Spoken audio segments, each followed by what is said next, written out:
And I want to say thank you and welcome. Today is going to be a very exciting day, a very exciting moment, because today is the first day of my Focus on Greatness podcast. And as you know, for those that do not know me, I am your beautiful host, Hiram Roche. I am truly excited about this because I believe that what I'm going to share with us tonight is going to be something that is going to be a life-changing thing.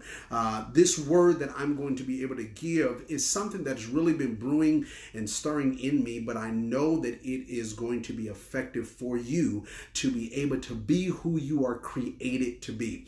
Today, I actually want to talk about something specific, and that is that you are created to create. Again, I'm going to say it again. You are created to create. So let's get right into it so I don't waste your time and I don't want to waste God's time. So let's dive right into this context. So in Genesis chapter 1 is where we're going to look at. Genesis chapter 1. I want to read the first two verses. That is verse 1 and verses 2.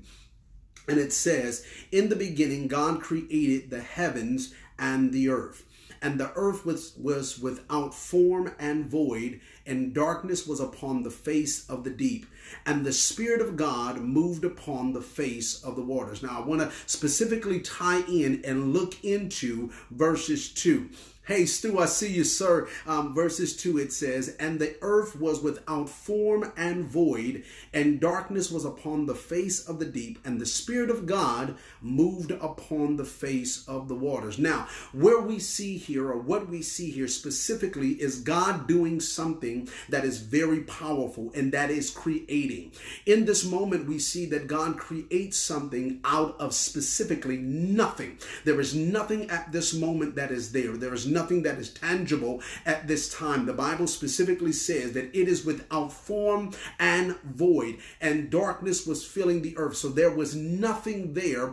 But in this moment, we see that God creates something out of nothing. And so what I want to make sure that we hear tonight and be able to understand tonight is what God is telling and speaking to all of us. And that is that you are created to create. Now, throughout these different podcasts, what you will be able to hear, these next couple podcasts, I'm specifically wanting to give unto us some tools that will help us understand this power-packed thing that we have within our own selves, and that is our creative being. So in this creative mode, what I want us to deal with, I want to dig right into it because I want to give us some tools that will allow and help us to be able to do what we do, and that is to create.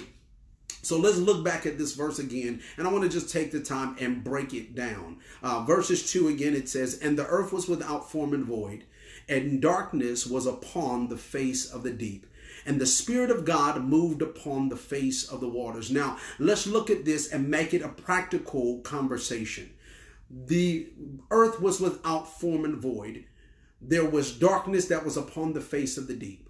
In our own lives, there are areas. Now, I'm not just talking about in lives of just one facet of your life, but across the board. There are always going to be areas in our lives where we have this moment, or we have this piece of where we have dark areas in our lives, where we feel like in this specific portion of our lives, there is nothing brewing. There's nothing happening in our relationships or in our businesses, in our churches, whatever it might be. We have all these different areas of our lives, and sometimes it can look like we have this portion of our lives that is not doing anything. It's not moving nowhere. It's not going nowhere. It's nothing happening. Or you can be in this moment where it's a dark situation where you cannot see anything further than where you are. You cannot be able to watch or look at anything farther than where you are in this moment, and it's a dark area. But I love this context because it brings me to a question of why the Spirit of God had to hover. Now, the next verse, which we'll deal with on the next podcast, but the next verse actually starts dealing with God creating. God now moving into this flow of creation. But in this verse specifically, before he starts creating, it lets us know that the Spirit of God hovered over the face of the deep. Now some context says hover. This specifically context in the King James Version, it says that he moved upon the face of the waters. And so what we want to get an understanding of is why. Why did the Spirit of God feel like he needed to hover over or move over the face of the deep or over the waters? For us to get a clear understanding, we need to look at Deuteronomy chapter 32 verses 11. Now I'm going to read it, and so we can get an understanding of this. I'm going to take my glasses off because this is, I'm very excited about this. I'm a little nervous at the same time, but very excited. I'm nervous because I want to make sure that people understand this, because there's so many times, being very honest, where we lack this flow and strength because we don't understand how God created us to do this. There's the passion for me with this is making sure that God's people, or people in general, understand that you don't have to stay in dark moments. You don't have to stay in a box life. If God given you this gift and this ability to be able to create, he gave you this ability so you can be able to make something happen. And so what I want to make sure is clearly understood through this concept is I want to make sure that in this, that you see something that you've never seen before, that you start functioning in something that you've never functioned in before, that you start walking out of the boundaries that you've been keeping yourself in. Because in those moments, the reason why sometimes we cannot start walking in this thing the way that God ordained it to be for our lives is because we limit ourselves by the box that we're in.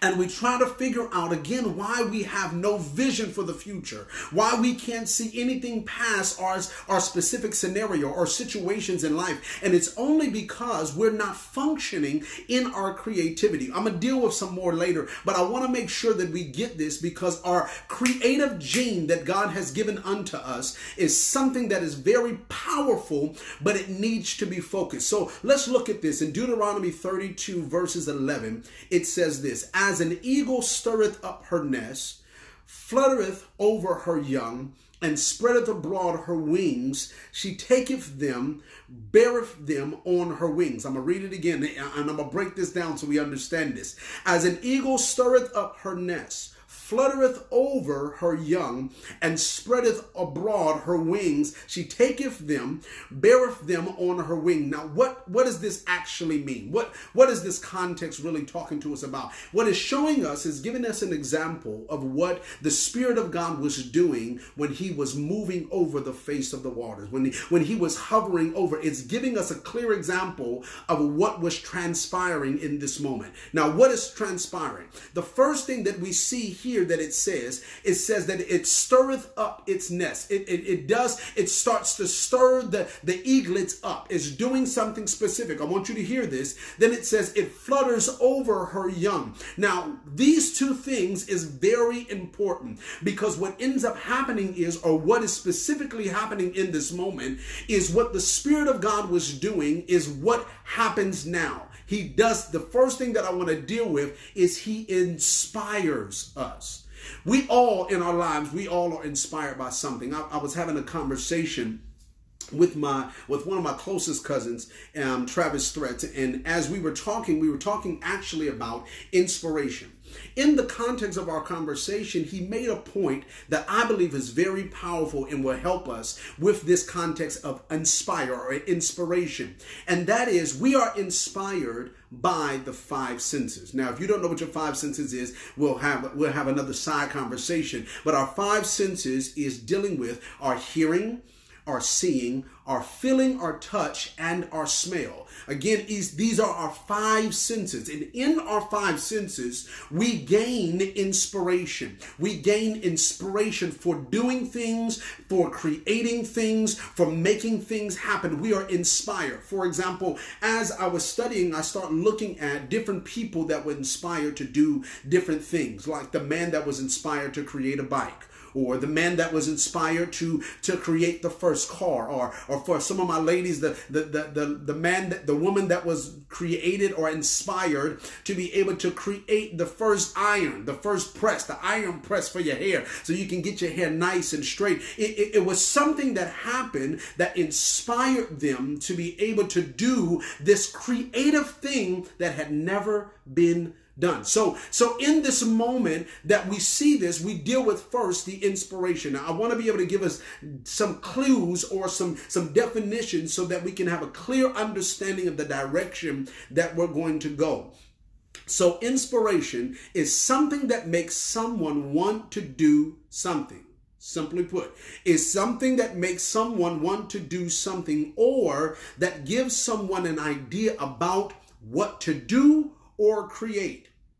I'm going to read it again. Something that makes someone want to do something, or that gives someone an idea about what to do or create. So in this moment, what happens is we gain inspiration.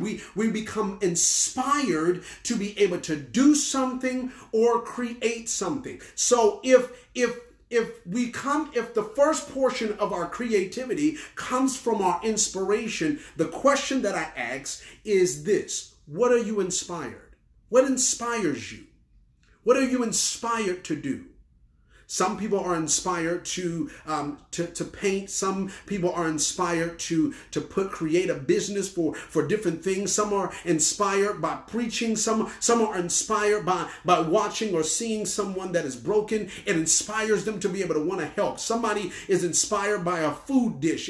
Somebody is inspired by seeing a child playing. Somebody is inspired by different things. But the question that we have to ask ourselves, first of all, is what inspires you? What is your inspiration? What inspires you to do what you do?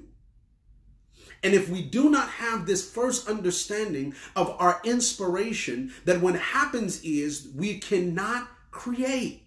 So again, we're dealing with this creativity because it's going to help us. What inspires you? Now, the next thing that we recognize in this forum of Deuteronomy 32:11 is when not only did the eagle inspire the eaglets, but it inspired it for a purpose. Now, it didn't inspire it just to give it inspiration. No, it was inspiring it or stirring up the nest so that they could be able to fly.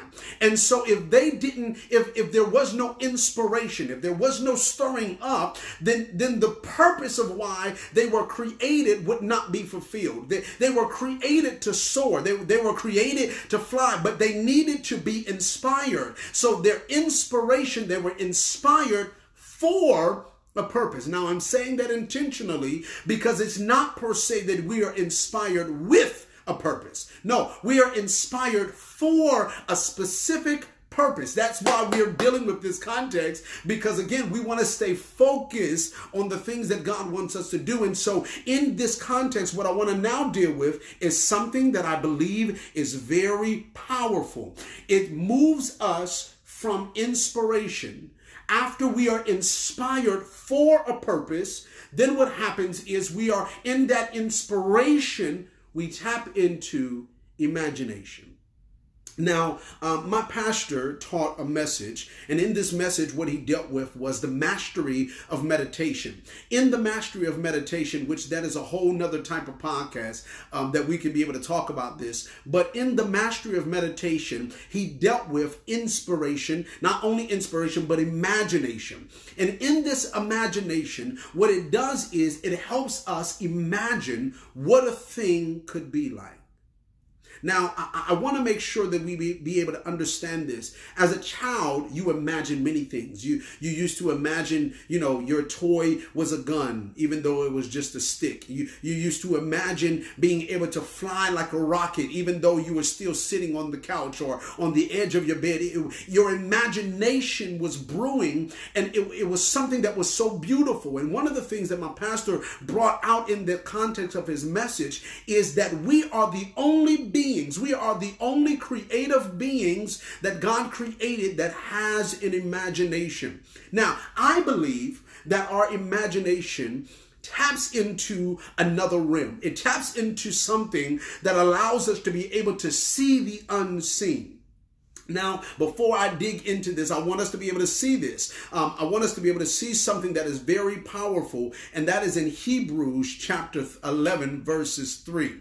Hebrews chapter 11, it says this: through faith we understand that the worlds were framed by the word of God, so that the things which are seen were not made of things which do appear.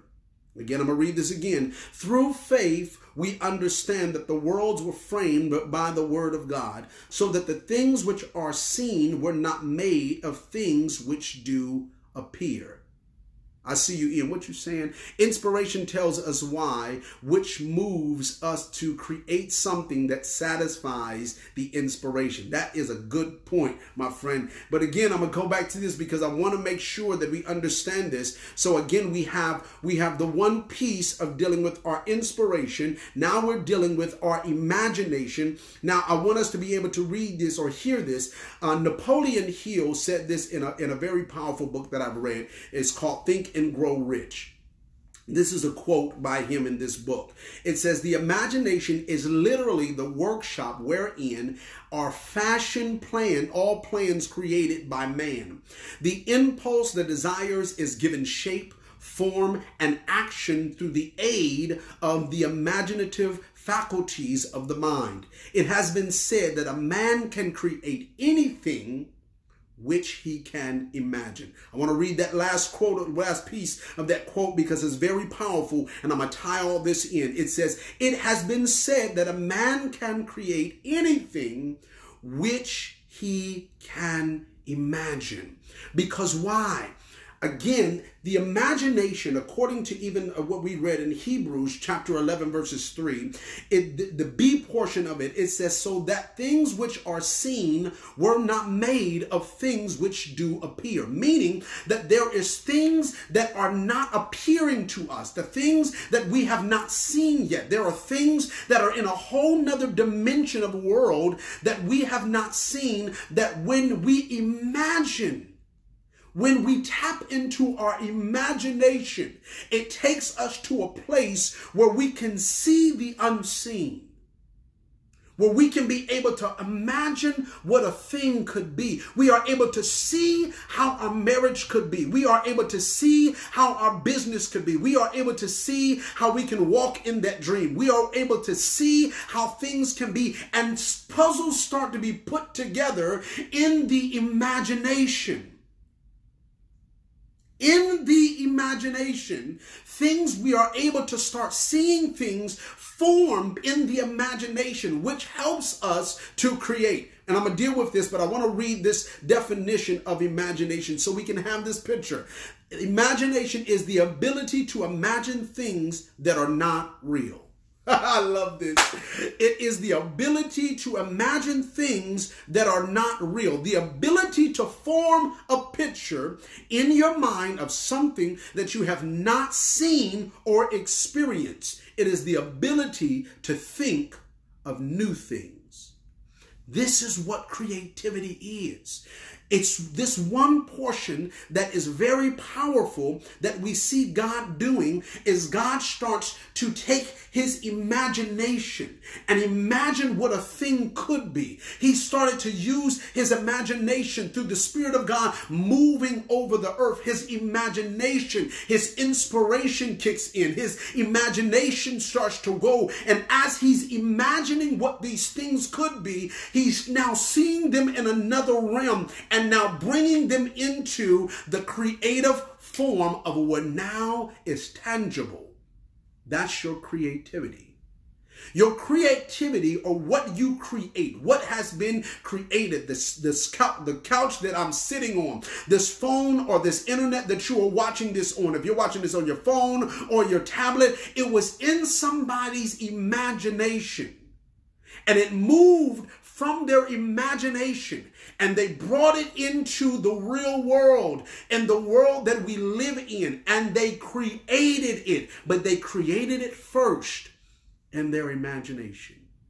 So we are inspired, We become inspired by something which moves us into a place of imagination. But again, remember, we are inspired for a purpose. And our purpose helps in our imagination. Now, I want to be able to tie this in because I want us to understand what is purpose.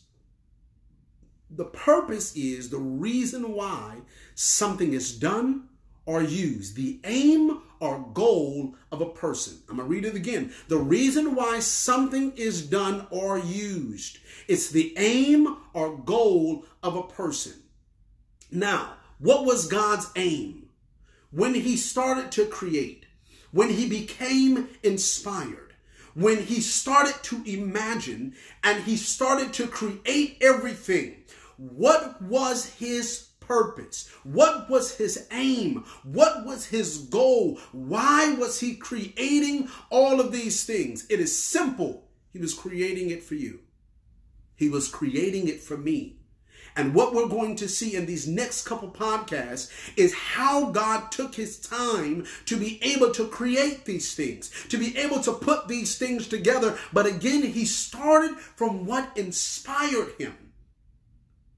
It started from his inspiration, and his inspiration had a purpose. It was for a purpose. His imagination was focused. It wasn't all over the place. And sometimes what happens is, surely when we're dealing with people of creativity or dealing with this creative gene, sometimes what can happen is we start tapping into our imagination, and because we're not focused, we don't have a specific purpose of what we're imagining for, what we're inspired for, what we're trying to create for. What happens is we start creating all these, go into this full-blown imagination of things that do not even go with what you're trying to create. For example, I was preparing as I was looking at this. One of the things for me is always going to be is I want to apply what I teach. I want to make sure that I am living the very thing that I'm teaching it. If I'm not living it, I'm not trying to teach it, because I don't believe that that is true or authentic. So what I wanted to do is, as I was studying this, I became inspired. I became inspired by some things, and I was looking at some things, and my inspiration started to go. I closed my eyes, I took some time, and I sat back, and I started to imagine in different areas of my life. What could I do? What creative thing could be able to transpire? What creative thing could be able to move in this moment? Now what happens in this time, because again, it is your imagination that is now taking place. Sometimes what happens is we cannot go into our imagination to create correctly because we have so many things that are distracting us. We have so many things that are going on in our mind. Now, again, your imagination deals with your mind. And so when we start going through this thing, we have to focus. What am I trying to do it for? I want to imagine something for my marriage. I want to imagine something for my children. I want to imagine something for the church. I want to imagine something for this. I want to be specific in my imagination. So I started to imagine. It wasn't something grand. It wasn't something out of this world. It was simple. I wanted to imagine something that I could do for my wife.